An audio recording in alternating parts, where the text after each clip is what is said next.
Bismillahirrahmanirrahim. Assalamu alaikum students. I am Fawzia Iqbal from Multan Public School and College. I welcome you all in biology class. Today we are going to start new chapter, next chapter, chapter number 6. Your chapter number 6 is about enzymes. Before telling you about enzymes, I will tell you about metabolism. Students, the life of living organisms is a reflection of what is going on in their bodies. And metabolism is the set of biochemical reactions that occur in living organisms in order to maintain life. Here you are told that the term metabolism is derived from Greek word meaning change. The concept of metabolism was first of all given by a Muslim scientist, Ibn Nafis, who told that body and its parts are always undergoing change. And these processes allow organisms to grow and reproduce, maintain their structures, and respond to their environment. Metabolism consists of anabolism and catabolism.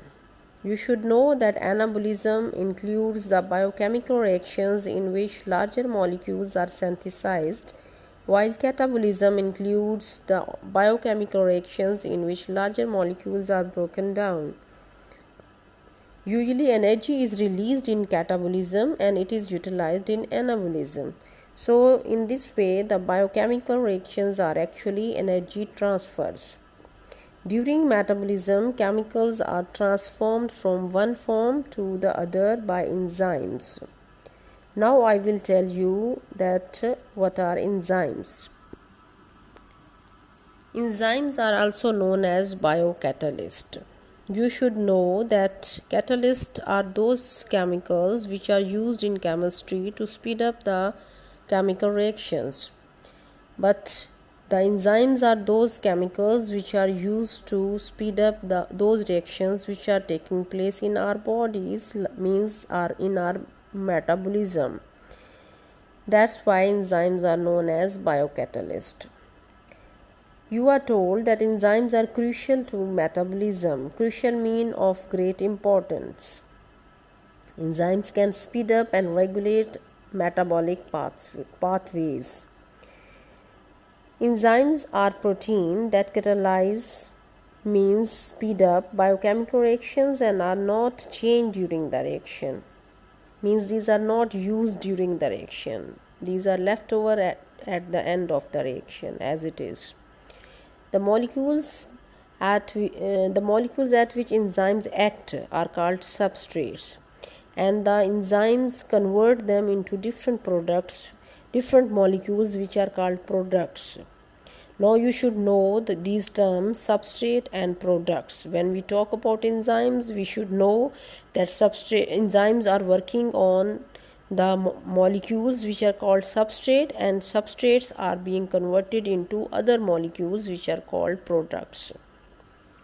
Now I will tell you about activation energy.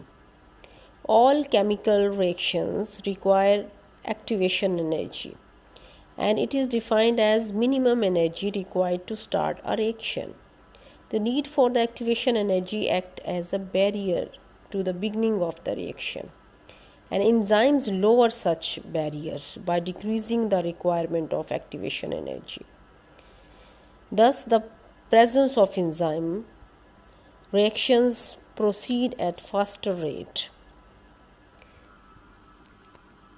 Now I will tell you how enzymes can lower the activation energy. There are some ways told to show that enzymes lower the activation energy in several ways. They may alter the shape of substrate and reduce the requirement of energy for this change. Number 2 way is that some enzymes do so by disrupting the charge distribution on substrate. If some charge are going to reduce the rate of reaction, enzymes can change those charges and make it possible to speed up the reaction. Number 3rd way is told you that enzymes may also lower activation energy by bringing substrates incorrect orientation to react. They make it possible. So enzymes are going to make it possible by giving the substrate some different orientation, some different arrangement. Here in this diagram you are shown the concept of activation energy. In first diagram you can see that the normal activation energy is too much to make it possible that reactants can be changed into the products, means substrates are not going to change into the product easily. But in the second diagram you are shown that by the use of enzymes it is made possible by lowering the activation energy, and then it is possible to convert the substrates into the products. Here again by graph you are shown the lowering of activation energy. The red graph line shows that activation energy is very high when enzyme is not being used. But the blue graph line shows that by use of enzyme, activation energy is lowered. Here again you are shown the concept of activation energy. Here you are shown that when enzyme is being used, the shape of substrate is being changed. You can see that when substrate is going to make a complex with enzyme, its shape is changed. Then it is changed into the product. So enzyme is making it possible by changing the shape of substrate that it can be converted into products. Now I will tell you about the types of enzymes. Enzymes are categorized on the basis of the sites where they work. Means enzymes can work inside the cell, then these are known as intracellular enzyme. And when enzymes are working in some organ not in the cell, then it is known as extracellular enzyme. If we talk about intracellular enzymes, we can take the example of those enzymes which are working in glycolysis. And glycolysis are those metabolic reactions which are taking place in the cytoplasm. If we talk about extracellular enzyme, we can take the example of pepsin enzyme. Pepsin enzyme is protein digesting enzyme, and it is working in our stomach cavity, means it is working in one of our organ, not at cellular level. That's why these are known as extracellular enzymes. Students, now I will tell you some characteristics of enzymes. This is our next topic. In this you are told that a German physiologist Wilhelm Kuhn in 1878 first of all used the term enzyme. Enzymes are globular proteins. Like all proteins, enzymes are made up of long linear chain of amino acids that are folded and refolded to make a globular structure, which is also known as three-dimensional molecule. So all enzymes are protein. This is the first characteristic of enzyme. And protein is made up of amino acid. Number 2 point is that most enzymatic reactions are millions of times faster than those enzymes which are taking place without enzyme, which are not catalyzed or known as uncatalyzed reactions. As with all catalysts, enzymes are not consumed by the reactions, but those are left over at the end of the reaction. Next characteristic is that enzymes are usually very specific for the type of reaction and for the nature of their substrate. So this is telling us about the specificity of enzyme. Means if pepsin is working on the digestion of protein, it cannot digest any other thing like starch. So pepsin is specific for the digestion of protein. This shows the specificity of enzyme. Next point is that only a small portion of enzyme molecule is directly involved in catalysis, and this catalytic region is known as active site. It recognizes and binds with the substrate and then carries out the reaction. Next point is that enzyme production can be enhanced or diminished by a cell according to need. So enzymes activity can also be regulated by inhibitors and activators. Here you should understand that inhibitors and activators are some chemicals which are present in the cell or where the enzymes are working, and these inhibitors can inhibit the rate of reaction or the activity of enzyme, or these chemicals can be activator, means they can help the enzymes to speed up the reaction. Next point is that some enzymes do not need any additional component to work. However, other requires non-protein molecules or ions which are called cofactors. Cofactors are of two types. These can be inorganic, means these are metal ions, or these can be organic, for example flavin and heme.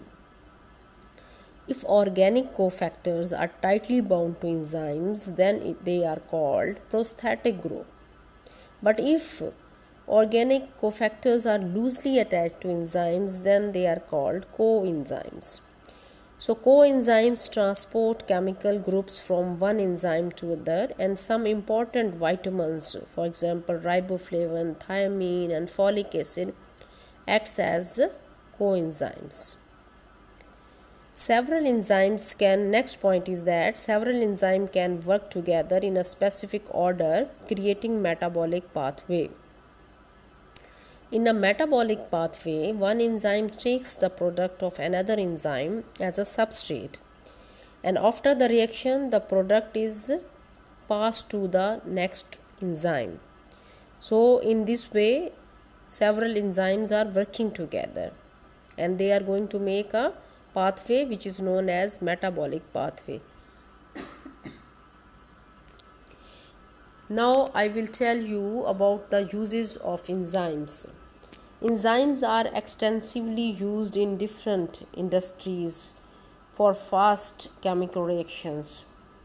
Some are discussed here. For example, number 1 is food industry.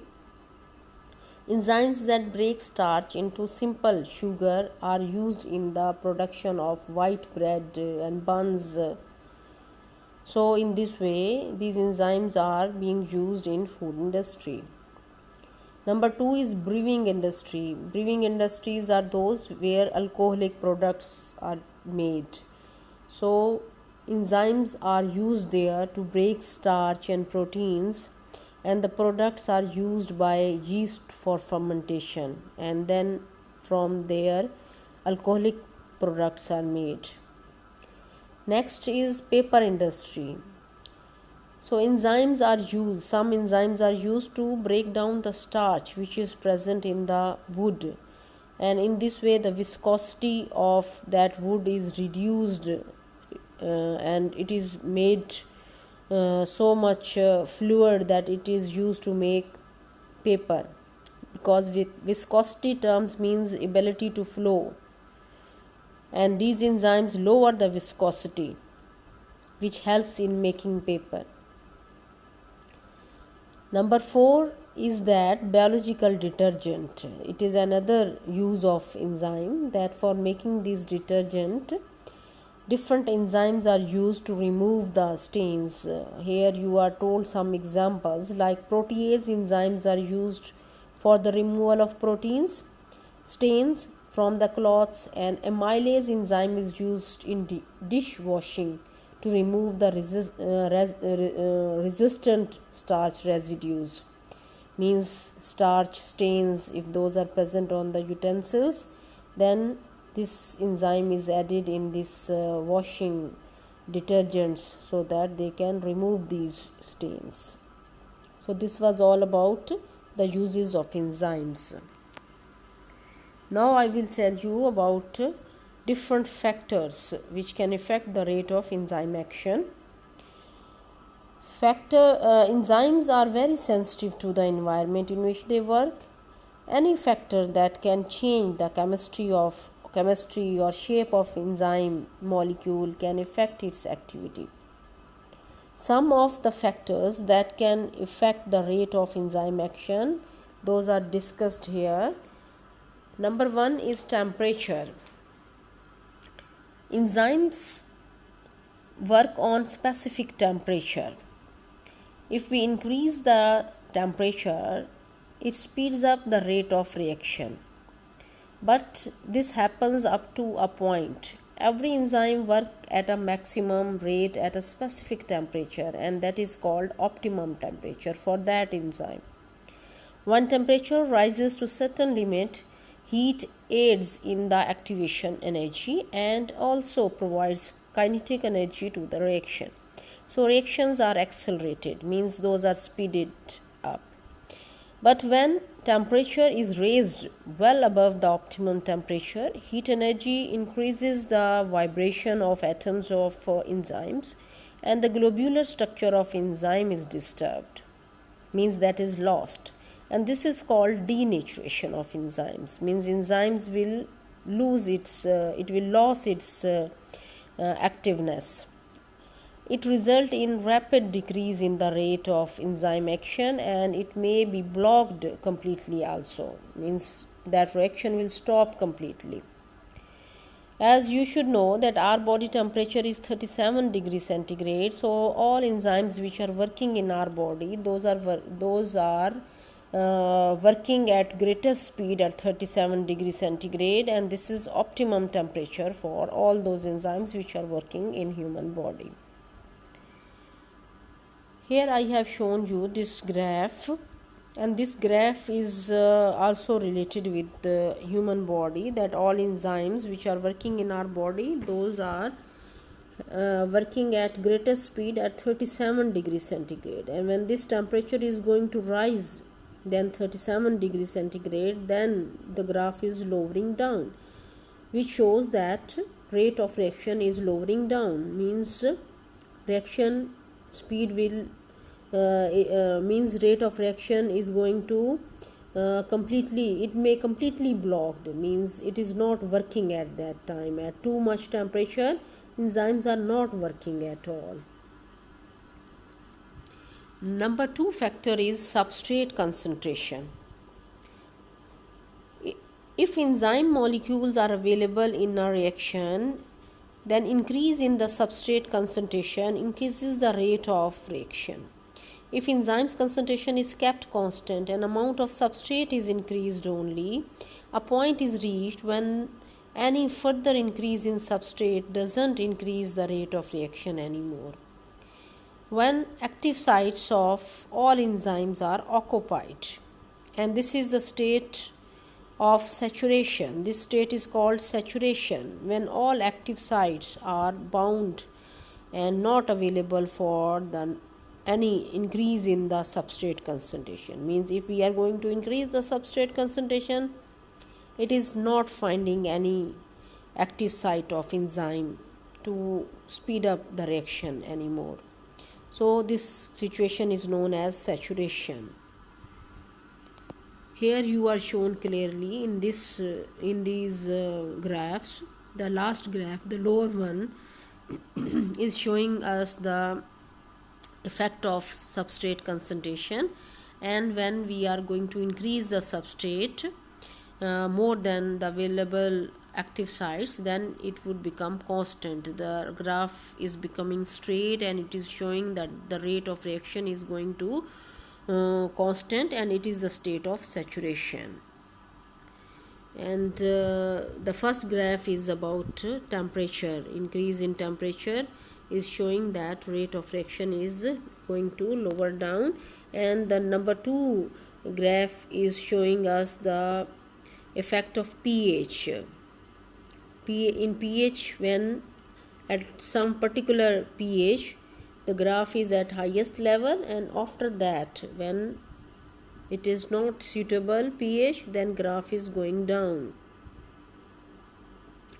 Now I will tell you about effect of pH. I think you should know that in chemistry pH is a scale which is used to find out the level of acidity or alkalinity of some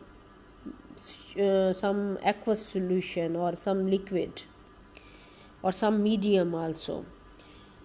So all enzymes work at their maximum rate at a narrow range of pH, and that pH is called optimum pH. A slight change in the pH causes degradation in the enzyme activity or blocks it completely.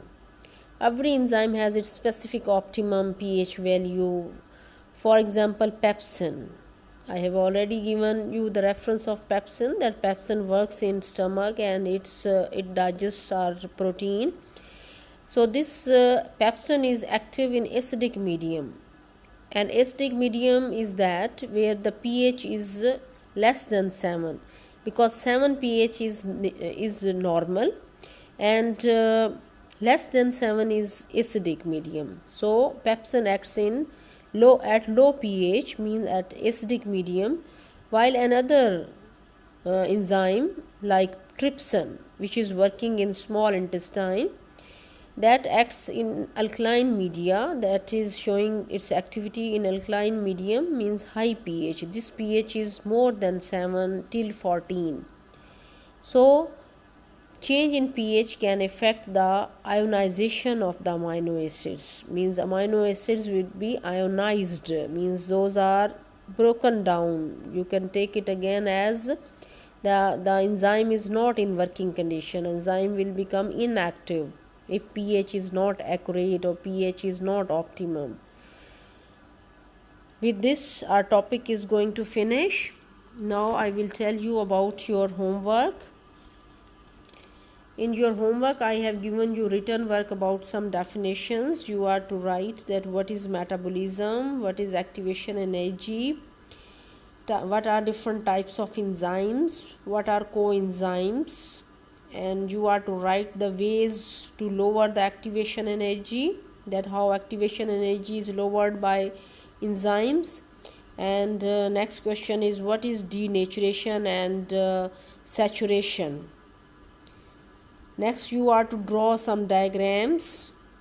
All these diagrams which are related as 6.1 is about enzymes lower the activation energy, and 6.2 is about effect of temperature on enzyme activity. All these are the graphs. And 6.2 is about effect of substrate concentration on enzyme activity, and 6.4 is about effect of pH on enzyme activity. You are to draw all these graphs, and dear students, you are to learn all the covered topics of this chapter also. And this is the time to say you goodbye, and thanks. Allah Hafiz.